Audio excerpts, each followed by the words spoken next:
नमस्कार, good morning, सुप्रभात। मैं हृदय मिश्र आप सभी का स्वागत करता हूं। कैसे हैं आप सभी लोग?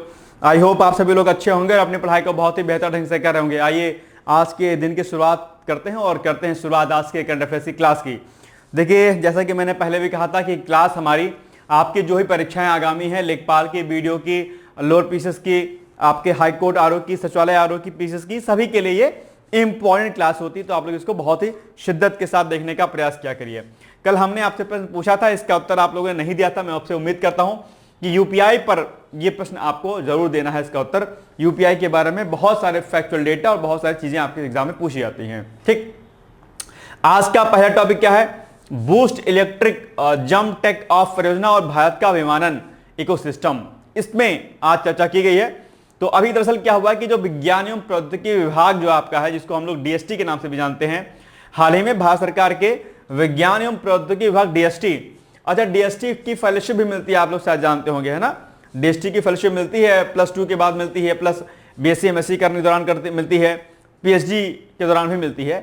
जो लोग ओवरऑल फर्स्ट डिवीजन आते हैं वो डीएसटी की फेलोशिप पाते हैं, आप जानते होंगे। तो इस फेलोशिप के अंदर, मतलब इस डीएसटी के अंतर्गत आने वाले प्रौद्योगिकी विकास बोर्ड, यानी कि डीएसटी के अंतर्गत जो है एक प्रौद्योगिकी विकास बोर्ड आता है, जो टेक्नोलॉजी डेवलपमेंट बोर्ड इसको बोलते हैं, ने boost electric jump take off परियोजना को समर्थन देने की घोषणा कर दी है। ठीक है, ये इस रणनीतिक परियोजना के लिए टीडीबी, क्या टीडीबी मतलब कि ये जो आपका है टेक्नोलॉजी डेवलपमेंट बोर्ड, गुरुग्राम स्थित केसी एविएशन प्राइवेट लिमिटेड के साथ एक महत्वपूर्ण समझौता किया हुआ है। तो इन दोनों के मध्य में जो समझौता हुआ है, किनके किनके मध्य हुआ, ये आपको बस इतना पता होना चाहिए, ध्यान रखिएगा। ठीक है, ये पहल केवल स्वदेशी नहीं है, बल्कि इसे भारत यूके सहयोगात्मक अनुसंधान एवं विकास कार्यक्रम, India UK collaborative research and development program के तहत संचालित किया जा रहा है। और इसमें यूनाइटेड किंगडम की एआरसी एरोसिस्टम लिमिटेड, ठीक है, एक प्रमुख अंतरराष्ट्रीय भागीदार के रूप में इसमें पार्टिसिपेट कर रही है, यानी कि शामिल हो रही है। ठीक, अब ये जो परियोजना है आपकी BEJTO, इसका क्या इसके सिग्निफिकेंस है, क्या इसके इंपॉर्टेंस है, वो हम एक बार देख लेते हैं। दरअसल यह परियोजना आपकी उन्नत हाइब्रिड प्रणोदन पर आधारित जंप टेक ऑफ प्रणाली विकसित करने पर केंद्रित है। हाइब्रिड प्रणोदन का अर्थ है कि क्या, इसका क्या अर्थ होगा? इसका अर्थ हो गया कि पारंपरिक ईंधन, जो ट्रेडिशनल आपका जो फ्यूल्स होता था, ट्रेडिशनल ईंधन और इलेक्ट्रिक पावर का संयुक्त उपयोग करना, ठीक है, दो चीजों का, जिससे दक्षता बढ़ती, मतलब उसकी इफिशिएंसी बढ़ती है। और इफिशिएंसी अगर बढ़ेगी एक बात, तो उसकी, और इसके अलावा जो कार्बन जो एक्सक्रीशन है वो क्या होगा, कम होगा, यानी कि इसकी दक्षता में बढ़ोतरी होगी। सबसे बड़ी बात है क्या, दक्षता में बढ़ोतरी होगी, तो वहीं कार्बन जो उत्सर्जन, यानी कार्बन जो एक्सक्रीशन है वो क्या हो जाएगा, कम होगा। यही इसकी क्या है, खास बात है। भाई कोई भी चीज है, अभी आप देखते होंगे कि जो नॉर्मल फ्यूल्स वगैरह होते हैं उसमें क्या होता है कि बहुत ज्यादा इफिशिएंसी तो नहीं होती है, लेकिन कार्बन एक्सक्रीशन बहुत होता है। इससे ग्लोबल वार्मिंग और बहुत प्रकार की समस्या देखने को मिलती है। लेकिन इससे क्या होगा कि इससे जो है ईंधन की दक्षता बढ़ेगी और साथ साथ में जो कार्बन उत्सर्जन हो क्या होगा, कम होगा, जो कि पर्यावरणीय लाभ से बहुत बड़ा क्या कह सकते हैं, एक दूरगामी कदम होगा अपने आप पे। तो ये इसकी खास बात है जो आपको ध्यान रखनी है। ठीक, कम दूरी में टेक ऑफ, यह तकनीकी जायरोकॉप्टर और मानव रहित हवाई प्राणियों को बहुत कम दूरी या लगभग लंबवत रूप से उड़ान भरने में सक्षम बनाती है। उत्तर भारत की पहली परीक्षण सुविधा, इस परियोजना के तहत रोटर क्राफ्ट प्रणोदन प्राणियों के परीक्षण और सत्यापन के लिए उत्तर भारत में अपनी तरह की पहली टेस्ट बेंच स्थापित की जाएगी, सुविधा टेस्ट की जाएगी। तो यह भी एक खास बात है, आपको ध्यान रखनी है। ठीक है, बाकी इसके इंपॉर्टेंस के एप्लीकेशन और इसके स्ट्रैटेजी की इंपॉर्टेंस की हम बात करते हैं तो आपदा प्रबंधन, यानी कि डिजास्टर मैनेजमेंट और मेडिकल इमरजेंसी में ये बड़ा लाभकारी होगा, यानी कम जगह में टेक ऑफ करने की क्षमता के कारण यह तकनीक दूरस्थ पहाड़ी और दुर्गम क्षेत्रों में भी आपदा बचाव कार्यों और चिकित्सीय परीक्षण के लिए या चिकित्सीय निकासी के लिए जो है ये काम आएगा अपने आप में। तो ये बड़ी बात हो जाएगी। दूसरा, लॉजिस्टिक और निगरानी, यानी कि इसका उपयोग मानव रहित लॉजिस्टिक्स, यानी कि सामान की डिलीवरी और सीमावर्ती या संवेदनशील क्षेत्रों में उन्नत निगरानी अभियानों के लिए भी इसका प्रयोग हम कर सकते हैं। तो ये खास इसकी बात है, इसका हम उपयोग की बात करते हैं। अगर हम स्टार्टअप इकोसिस्टम को बढ़ावा भी मिलेगा इससे, यानी कि यह प्रमाणित परीक्षण टेस्टिंग इंफ्रास्ट्रक्चर, भारत में उन्नत एरियल मोबिलिटी सिस्टम्स, ठीक है, पर काम कर रहे अन्य स्टार्टअप्स और डेवलपर्स को भी अपनी तकनीकों का परीक्षण करने की सुविधा प्रदान करेगी, जिससे क्या होगा, विमानन क्षेत्र में मेक इन इंडिया को बल मिलेगा। ठीक है, ये इसकी खास बात है। मेक इन इंडिया कार्यक्रम की शुरुआत किस वर्ष की गई थी भाई साहब, तुरंत कमेंट करके बताइए। बड़ी अच्छी परियोजना मेक इन इंडिया। ठीक है, make in India, made in India. ठीक है, इसकी शुरुआत कब की गई थी बताइएगा मुझे आप लोग प्लीज। इसकी शुरुआत किस वर्ष की गई थी, कमेंट करके बताइए। जो पुरानी परियोजनाएं होती हैं उन पर प्रश्न अक्सर पूछा जाता है। ठीक है, तो ये आप इसको एक बार अच्छे से रेडी कर लीजिएगा। अब आप बताइए प्रश्न क्या हो जाएगा इसका उत्तर। चलो इसको पढ़ो फिर बताओ आप लोग खुद इसका आंसर बताइए कि इसका एग्जैक्टली आंसर क्या हो जाएगा आपका। देखो ऐसे कूट वाले प्रश्न आजकल आपके एग्जाम में आते हैं और कई बार आप गलती कर देते हैं, नहीं समझ पाते हैं, नहीं ध्यान देते हैं। तो आप बताइए इसका एग्जैक्टली आंसर क्या हो जाएगा। सोचिए समझिए फिर इसका उत्तर दीजिए बाबूजी लोग, नहीं तो मामला बिगड़ जाएगा, है ना। बोलो सी होगा क्या बी होगा, ए होगा ना, सी होगा ना बी होगा, केवल एक होगा। तो क्या लिखा, यह परियोजना भारत और संयुक्त राज्य अमेरिका के बीच एक सहकारिता अनुसंधान विकास कार्यक्रम है। नहीं बाबूजी, गलत है ये सही है आपका। ठीक है, केवल एक होगा। महान पार्श्व गायिका आशा भोसले का निधन और उनका संगीत जो है आप जानते हो, सब लोग सुने होंगे, और अभी हाल ही में उनका निधन हो गया आशा भोसले जी का। ठीक है, बहुत महान गायिका थी अपने आप में, और न जाने कितने गीतों में जो है अपने सुर उन्होंने दिए, और भारत की छाप न सिर्फ भारत में अपितु विदेशों में भी उनकी छाप बहुत ही बड़े स्तर की रही है। हाल ही में यानी कि 12 अप्रैल को भारत की महान और बहुमुखी पार्श्व गायिका आशा भोसले का 92 ईयर की उम्र में जो है क्या हुआ, इनका निधन हो गया है। और 13 अप्रैल 2026 को मुंबई के ऐतिहासिक शिवाजी पार्क में जो है उनका अंतिम संस्कार अभी हाल ही में किया गया है। और भारतीय सिनेमा में उनके नाम को आप जानते होंगे बहुत ही शिद्दत के साथ लिया जाता है। जैसे जिस प्रकार से लता मंगेशकर जी थी अपने आप में, ठीक उसी प्रकार से आशा भोसले जी हैं, और बहुत नाम कमाया उन्होंने, है ना। आशा भोसले का जन्म अगर हम बात करें तो 8 सितंबर जो है 1933 को महाराष्ट्र के संगली में एक संगीतमय परिवार में हुआ था। उनके पिता पंडित दीनानाथ मंगेशकर एक प्रसिद्ध शास्त्रीय गायक थे और थिएटर अभिनेता थे। सुर सामग्री लता मंगेशकर उनकी बड़ी बहन थी, जो कि जिनका ऑलरेडी निधन हो चुका है। दोनों बहनें मतलब आशा भोसले जी और लता मंगेशकर जी अपने आप में दोनों ही जो है बहुत बड़े स्तर की गायिका थी, आप जानते ही होंगे, है ना। चलिए अगर हम उनके कैरियर की बात करते हैं तो 10 वर्ष की उम्र में ही उन्होंने अपने गायन की शुरुआत कर दी थी, और उन्होंने अपना पहला गीत एक मराठी फिल्म माझा बाल 1943 के लिए गाया था। अब ये फैक्ट आपके लिए क्या हो जाएगा, इंपॉर्टेंट जाएगा भैया, पहला गीत उनका किस फिल्म के लिए था, तो ये नाम आप ध्यान रखिएगा।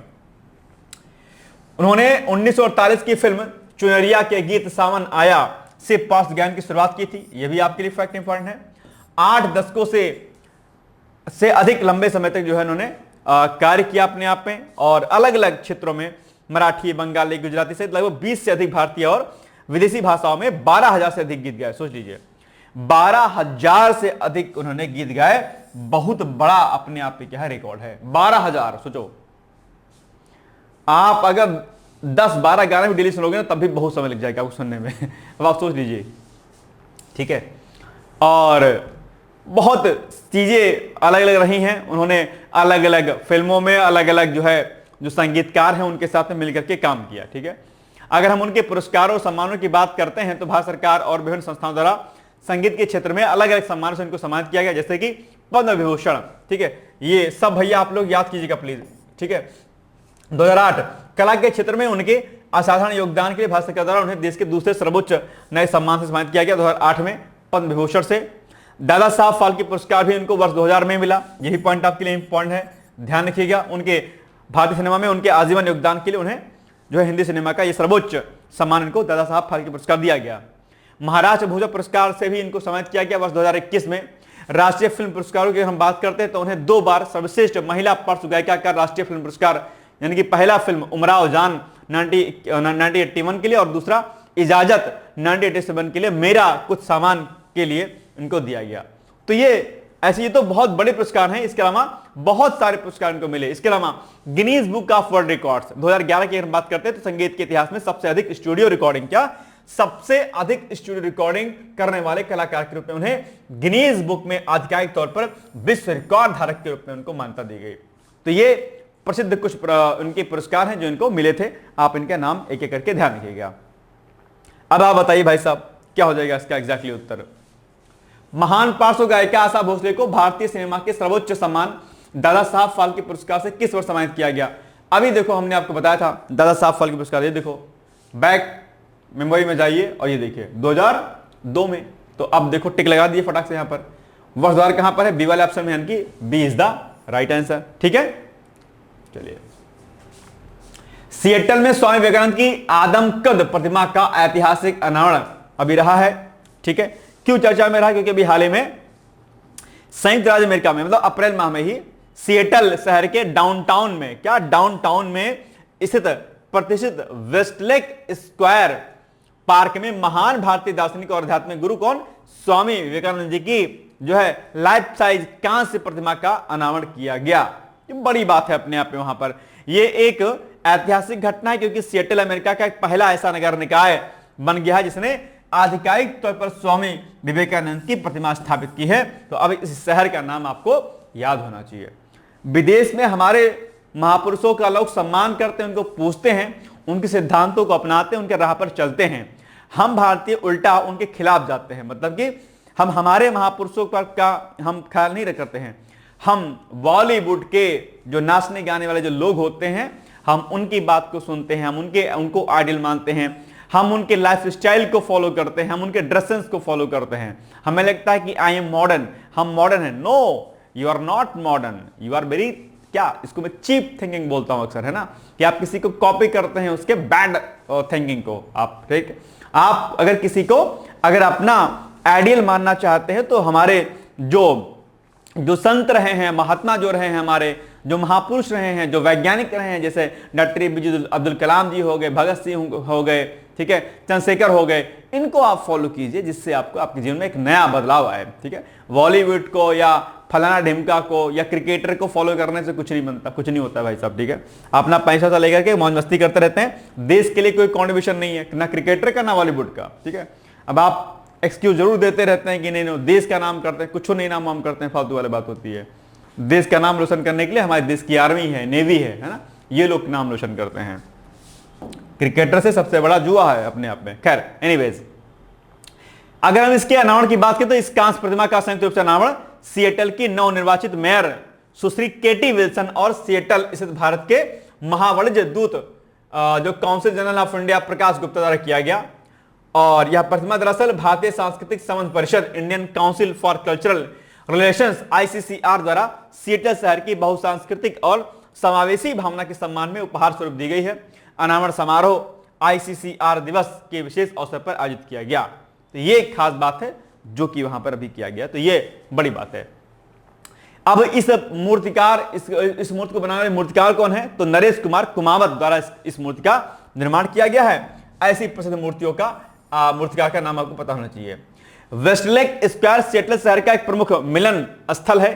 ठीक है, यूनिक मीटिंग स्पॉट है जहां प्रतिदिन 4 लाख से अधिक लोग आते हैं। यहां अमेजॉन मुख्यालय और सिएटल कन्वेंशन सेंटर के बेहद करीब स्थित है अपने आप में। ठीक, चलिए बाकी इसका कल्चरल और अपने आप में डिप्लोमेटिक सिग्निफिकेंस इसका है, ताकि दोनों देशों के मध्य में आपसी सांस्कृतिक महत्व को बढ़ावा मिलता है और दोनों देश जो है सांस्कृतिक महत्व से अपने आप पास आते हैं।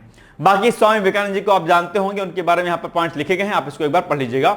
निश्चित तौर पर आप जानते होंगे पश्चिमी दुनिया को भारतीय वेदांत और योग के दर्शन से परिचित कराया था किन्होंने? ये जो है स्वामी विवेकानंद जी ने। तो इनके बारे में एक बार अलग से आप लोग पढ़ लीजिएगा। क्वेश्चन आपके सामने आ गया, बताइए क्या हो जाएगा इसका आंसर। हाल ही में संयुक्त राज्य अमेरिका का कौन सा शहर स्वामी विवेकानंद की जो है लाइफ साइज प्रतिमा आधिकारिक तौर पर स्थापित करने वाला पहला अमेरिकी नगर निकाय बन गया है? शिकागो, न्यूयॉर्क, सिएटल या फिर सैन फ्रांसिस्को? सिंपल सी बात अभी हमने जस्ट आपको बताया, Seattle is the right answer. सी आपका क्या हो जाएगा? सही उत्तर हो जाएगा। भारत हंगरी संबंध, हालिया राजनीतिक घटनाक्रम और रणनीतिक साझेदारी। अभी हाल ही में पीएम मोदी ने हंगरी के संसदीय चुनाव में पीटर मैग्यार, ध्यान रखिएगा नाम इनका, क्या?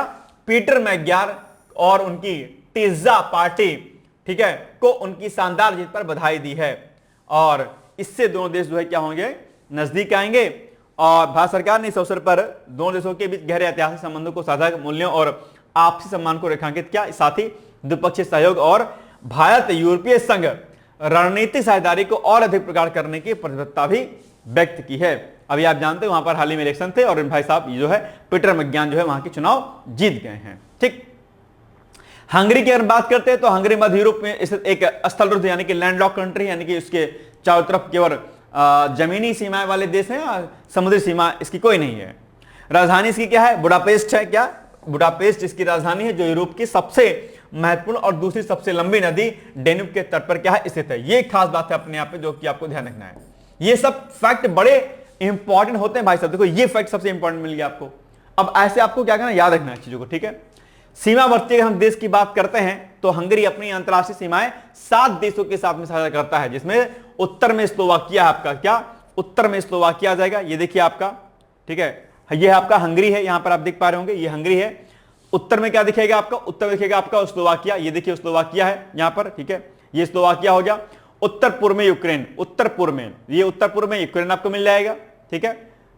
पूर्व में रोमानिया मिल जाएगा आपको, पूर्व में रोमानिया मिल गया आपको, ठीक है। दक्षिण में सर्बिया मिल जाएगा, दक्षिण में सर्बिया मिल जाएगा, दक्षिण में आपका सर्बिया मिल गया आपका, ठीक है।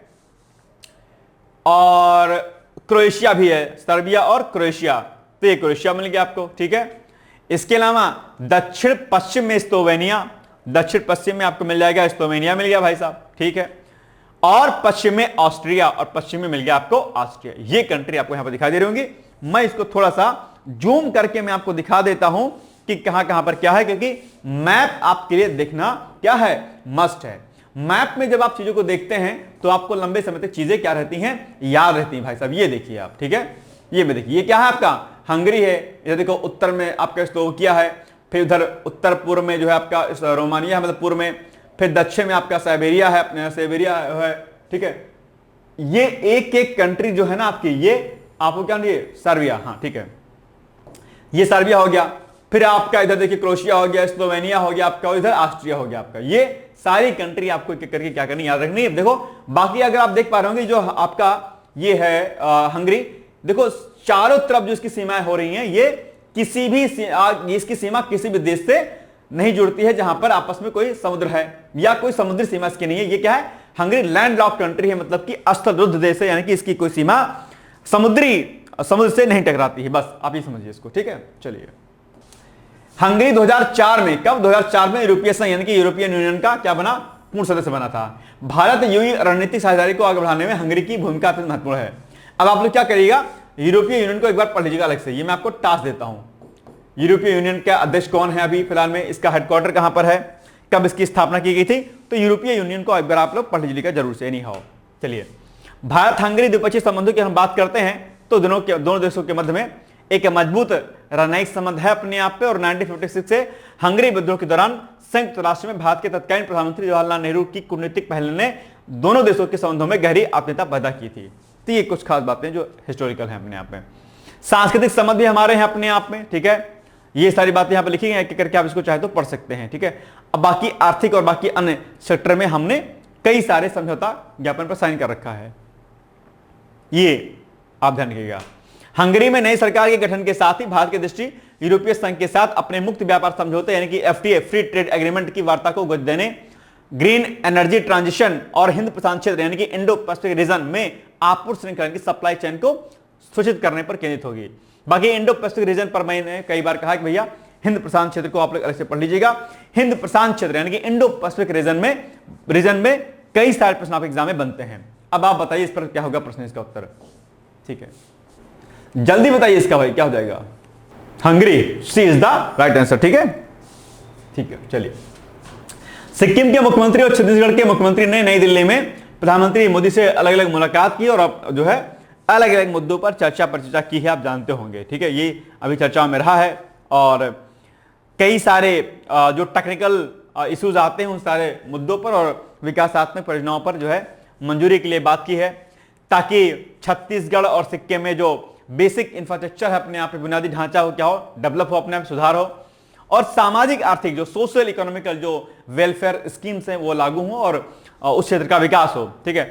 पीएम मोदी ने सहकारी संघवाद यानी कि कोऑपरेटिव फेडरलिज्म की भावना को दोहराते हुए राज्यों को पूर्ण सहयोग का आशय दिया।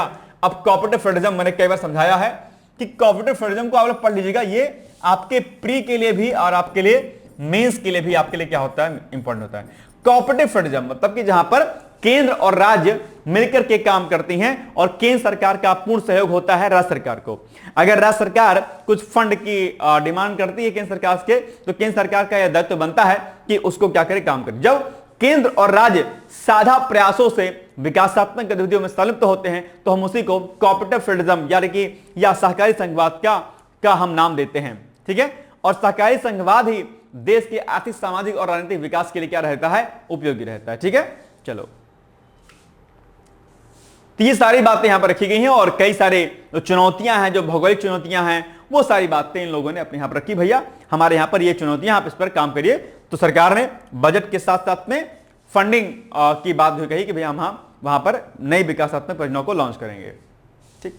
चलिए अब बताइए, कह रहा है कि भैया दोनों मुख्यमंत्रियों ने मुलाकात की है अगर अभी हाल में पीएम मोदी से अप्रैल माह में, तो किस बात पर फोकस था? राज्य विशिष्ट विकास मुद्दे और केंद्रीय सहायता को लेकर के, नए क्रिकेट स्टेडियम के निर्माण को लेकर के, अंतर्राष्ट्रीय शांति वार्ता को लेकर के, फिल्मी पुरस्कारों का वितरण को लेकर के। सिंपल सी बात है, दोनों मुख्यमंत्रियों ने, सिक्किम और छत्तीसगढ़ के मुख्यमंत्रियों ने अपने अपने राज्य की विकासात्मक गतिविधियों के लिए मुलाकात की है, यानी कि ए इज द राइट आंसर, ठीक है। क्या हो जाएगा, ए ही हुआ इसका उत्तर, ठीक है। Next question. अच्छा एक बात और, अब टास्क सुन लो जरा एक बार, आप लोग पहले एक बार टास्क सुन लो। टास्क ये है आपका कि आपको क्या काम करना है, ठीक है। टास्क छत्तीसगढ़ से पहले सिक्किम, ठीक है, सिक्किम और प्लस आपका जो क्या कहते हैं ये छत्तीसगढ़, इनके बारे में डिटेल्स में पढ़ लीजिएगा। पूर्वोत्तर राज्य हैं और पूर्वोत्तर राज्य के सरकार क्या क्या काम कर रही है, इनमें कौन कौन से जनजातियां पाई जाती हैं, जनजातियां कौन कौन सी यहां पर पाई जाती हैं, इसको आपको देखना है, ठीक है। कौन कौन से राष्ट्रीय पार्क या सेंचुरी आदि होती हैं, वो आपको देखना है इन दोनों स्टेट में, राष्ट्रीय पार्क। और इसके अलावा इनकी जो सीमाएं हैं वो किन किन राज्यों से या किन किन देशों से लगती हैं, वो आपको पढ़नी है। और बाकी जो कुछ फैक्चुअल डेटा इसके मिनरल्स आदि को लेकर के हैं, वो भी आपको पढ़ना है एक तरीके से, यानी कि इन दोनों स्टेट को आपको डिटेल से पढ़ना है। ये आपका टास्क मैं आपको देता हूं, ये आपको कंप्लीट करना है, ठीक है ना भाई। चलो, राष्ट्रीय समुद्री दिवस, ऐसे तो ये प्रश्न मैंने कल भी कराया था, लेकिन और कराया था, रिपीट हो गया है, माफ कीजिएगा। चलो खैर कोई बात नहीं। 5 अप्रैल को राष्ट्रीय जो समुद्री विरासत डे होता है वो मनाया जाता है, ठीक है। और नीली अर्थव्यवस्था को लेकर के सरकार इस पर जो है बहुत तेजी के साथ काम कर रही है, इसके विकास के लिए और इससे ताकि समुद्री संसाधनों के सतत उपयोग से जो है मतलब जो नीली अर्थव्यवस्था है वो समुद्री संसाधनों के विकास और उसके संवर्धन से है, जिससे क्या होगा, आर्थिक विकास होगा और आजीविका और समुद्री इकोसिस्टम तंत्र का स्वास्थ्य सुनिश्चित होगा अपने आप पे। तो ब्लू इकोनॉमी पर खूब फोकस किया रहा है, इसको अलग से आप लोग प्री प्लस मींस के पॉइंट से पढ़ लीजिएगा, ये आपके लिए क्या है, इंपॉर्टेंट है बहुत ज्यादा। ब्लू रेवोल्यूशन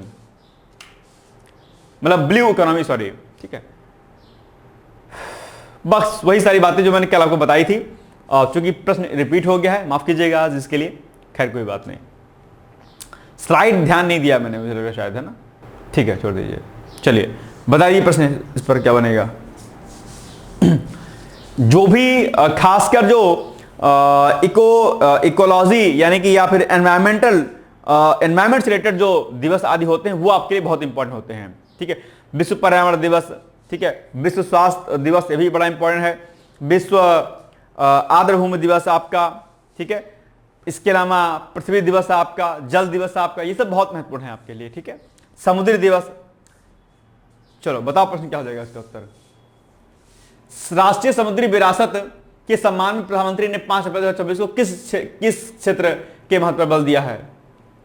सिंपल सी बात है, नीली अर्थव्यवस्था को लेकर के, ठीक है, ब्लू इकोनॉमी, ठीक है। ट्रांसजेंडर व्यक्ति संशोधन अधिनियम 2026, ये मैंने शायद एक दिन कराया था थोड़ा सा, लेकिन पुनः से आप इसको कर लीजिए। अप्रैल 2026 में उच्चतम न्यायालय इनमें ट्रांसजेंडर व्यक्ति अधिनियम 2026 की संवैधानिक वैधता को चुनौती देने वाली याचिकाएं दायर की गई हैं। याचिकाकर्ताओं का तर्क है कि नया संशोधन आत्म पहचान के अधिकार, राइट टू सेल्फ आइडेंटिफिकेशन के सिद्धांत को कमजोर करता है। याद करिए, ट्रांसजेंडर व्यक्ति अधिनियम 2026 को मैंने कराया था शायद 4-5-6 दिन पहले की क्लास है, याद आया आपको, ठीक है। चुनौती का मुख्य आधार 2014 का ऐतिहासिक नालसा फैसला, जिसमें न्यायालय ने ट्रांसजेंडर व्यक्तियों को अपनी लिंग पहचान स्वयं घोषित करने का अधिकार दिया था। अब क्या होगा, आप ट्रांसजेंडर हैं या नहीं है, ये आपको जो है बताना है। डजंट मैटर कि वो चेक करेगा नहीं चेक करा, ये अधिकार अभी हाल ही में पास किया गया था। ठीक है, उसके पहले नासा में भी ये था। संशोधन के तहत लिंग पहचान के प्रमाण पत्र के लिए कुछ अतिरिक्त संस्थागत नियंत्रणों और चिकित्सा जांच की आवश्यकताओं को जोड़ा जा गया है, जिसे समुदाय निजता और गरिमा के उल्लंघन के रूप में देख रहा है अपने आप में। तो इसी को लेकर के याचिकाएं दर्ज की गई थी। संविधान के अनुच्छेद 14, ठीक है, और 21 और 19, ठीक है, के तहत मौलिक अधिकारों से जुड़ा हुआ है यह मुद्दा, और न्यायालय इस बात की जांच कर रहा है कि भाई सरकारी प्रक्रिया व्यक्ति की पहचान को सीमित करती कि नहीं करती। तो ये सारी बातें यहां पर लिखी गई हैं।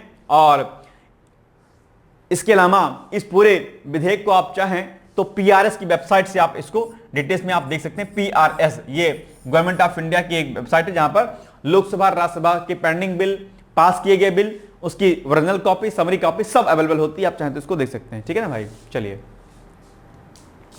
बताइए क्या हो जाएगा इसका उत्तर एग्जैक्टली।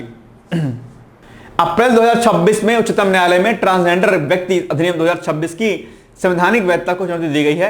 यह मामला मुख्य रूप से किस मुद्दे पर केंद्रित है?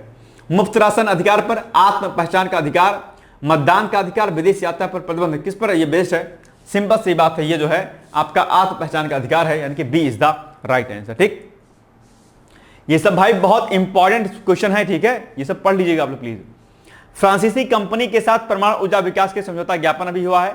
भारत की सबसे बड़ी विद्युत उपयोगिता कंपनी कौन सी? एनटीपीसी, आप लोग जानते होंगे, आप में से बहुत लोग जॉब भी करते होंगे। एनटीपीसी ने अप्रैल 26 में फ्रांस की कंपनी इलेक्ट्रिसाइट डी फ्रांस ईडीएफ के साथ एक रणनीतिक समझौता ज्ञापन पर साइन किए हैं। क्या इसका उद्देश्य होगा जो भी साइन किया गया एनटीपीसी ने इनके साथ में? इसका उद्देश्य है कि भारत में परमाणु ऊर्जा परियोजनाओं के विकास में सहयोग की संभावनाओं को आप तलाशना है। एनटीपीसी अपनी सहायक कंपनी एनटीपीसी न्यूक्लियर पावर के माध्यम से परमाणु ऊर्जा क्षेत्र में प्रवेश कर रही है। ये एक बड़ी बात है अपने आप में। और बाकी आप लोग एनटीपीसी के बारे में अलग से पढ़ भी लीजिएगा, ये आपके लिए पूछता भी आता है कई। जैसे आपकी ओएनजीसी हो गई, क्या ओएनजीसी हो गई आपकी, ठीक है, आपका एनटीपीसी हो गया, क्या एनटीपीसी हो गया आपका, एनटीपीसी हो गया आपका, ठीक है, एनटीपीसी। तो इन सब चीजों पर कई बार प्रश्न पूछ लेता है। इंडियन ऑयल पर भी पूछ लेता है प्रश्न, इंडियन ऑयल पर भी प्रश्न पूछ लेता है, INDIAN, इंडियन ऑयल। ठीक है, तो इन कंपनियों के नाम आपको पता होने चाहिए। चलिए, ईडीएफ के साथ यह सहयोग परमाणु ऊर्जा संयंत्रों के डिजाइन, उसका निर्माण और उसके साथ साथ में परिचालन के क्षेत्रों में होगा। इसमें छोटे मॉडल रिएक्टरों और बड़े लाइट वाटर रिएक्टरों पर ध्यान केंद्रित किया जाएगा। ठीक है, यह साझेदारी भारत के स्वच्छ ऊर्जा लक्ष्यों को प्राप्त करने और कोयला आधारित ऊर्जा पर निर्भरता कम करने की दिशा में महत्वपूर्ण है अपने आप पे। तो ये पॉइंट भी आप लोग क्या करिएगा, ध्यान रखिएगा। ठीक है ना, चलिए बाकी इससे जो है मेक इन इंडिया और मेड इन इंडिया जैसे कार्यक्रम जो है इससे मजबूत होते हैं और आत्मनिर्भर भारत की संकल्पना जो है साकारित होती है। चलिए बताइए प्रश्न का उत्तर क्या हो जाएगा। अप्रैल 2026 में एनटीपीसी लिमिटेड ने किस फ्रांसीसी कंपनी के साथ परमाणु ऊर्जा विकास के लिए जो है एमओयू पर साइन किया हुआ है? तो इलेक्ट्राइट डी फ्रांस ईडीएफ या टोटल एनर्जी या डसाल्ट एविएशन या एयरबस। तो क्या हो जाएगा इसका उत्तर?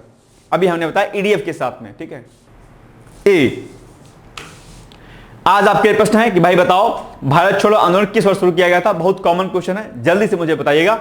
इसमें भी कई लोग कंफ्यूज हो जाते हैं, आप लोग इसका उत्तर प्लीज बताने का प्रयास कीजिएगा। आज आपके लिए प्रश्न है कि 1857 के विद्रोह के मुख्य कारण क्या थे? क्या इस विद्रोह को भारत का प्रथम स्वतंत्रता संग्राम कहा जा सकता है? अपने तर्क दें। ठीक है, इसका उत्तर आप लोग लिखिएगा प्लीज। बाकी पिछले दिन जो हमने आपके प्रश्न दिया था उसका उत्तर यहां पर दिया गया है, आप चाहें तो इसको एक बार अच्छे से पढ़ लीजिएगा। मैंने सारा डिटेल्स में आपको एक एक करके यहां पर समझाया हुआ है। ठीक है, एक एक चीजें, ये सब बातें यहां पर डिटेल्स में लिखी हुई हैं। बाकी यहां पर हमारे सारे कोर्सेज लिखे हैं, आप हमारे किसी भी कोर्स में एडमिशन ले सकते हैं। उसके लिए आप हमें हमारे कॉन्टैक्ट नंबर 866044099201 या फिर 9506742546 पर आप हमें उस कोर्स का नाम लिख करके व्हाट्सएप कर सकते हैं या फिर आप हमें डायरेक्टली कॉल भी कर सकते हैं। ठीक है, तो ये था आज का हमारा इंपॉर्टेंट करंट अफेयर्स। कल मिलेंगे हम लोग इसी क्लास के साथ, तब तक आप लोग पढ़ते रहिए, मुस्कुराते रहिए, मस्त रहिए, व्यस्त रहिए, जिंदगी में खुश रहने का प्रयास हमेशा किया करिए। बहुत बहुत धन्यवाद है, all the best, thank you so much, bye bye, take care, thank you. क्या आप लोक सेवा आयोग उत्तर प्रदेश की ROARO परीक्षा में सफल होकर सचिवालय में समीक्षा अधिकारी जैसे प्रतिष्ठित पद पर चयनित होना चाहते हैं? क्या आपके पास व्यस्त दिनचर्या या व्यक्तिगत परिस्थितियों के कारण नियमित पढ़ने के लिए समय की कमी है, इसलिए एक दिन में आप 8 से 10 घंटे नहीं पढ़ सकते हैं? क्या आपका संकल्प है कि सचिवालय में समीक्षा अधिकारी बनना ही बनना है और आप उसके लिए सही मार्गदर्शन की तलाश कर रहे हैं?